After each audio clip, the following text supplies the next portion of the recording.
ګرانو کتونکو دا وخت د ما سره صدقه سنټر د جمعه پلان سرگرد سویزیما مولانا عبدالرشید صاحب لیکلی دی دوسرا مفهوم پونګه صاحب ډېره مهرباني ما که چېرې تاسو په دې دغه باندې ډېر د زړه نه خوشحاله وئ څومره د خوشحالۍ خبره ده دا چې دا خاندان بیا سره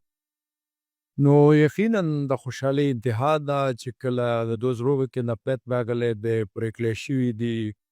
او هغه بیرته ځای شي بیا د یو خاندان خلک د یو پلار د یو مور بچي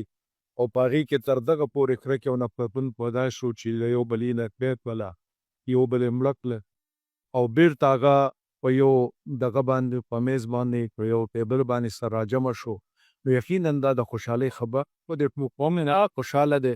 په مسلمانان چې چېرته هم یو کېږي موږ پرې خوشحالېږو او په مسلمانانو کې چې چېرته هم نفرت راځي اختلاف راځي انتشار راځي یقینا په هغې باندې د نعمت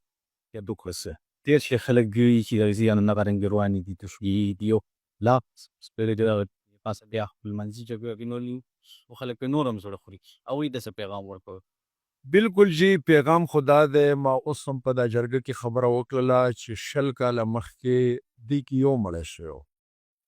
که هغه وخت کې جرګه شوې وې د اسلام په اصولو د قوم د رواج په اصولو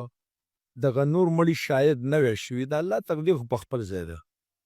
دغسې چې په باجوړ کې په کم ځای کې ستونزې دي او په هغې کې لا مړي نه دي شوي د مړه د کېدو نوبت نه دی راغلی پکار ده چې په دې سټیج باندې هغې دا مسله حل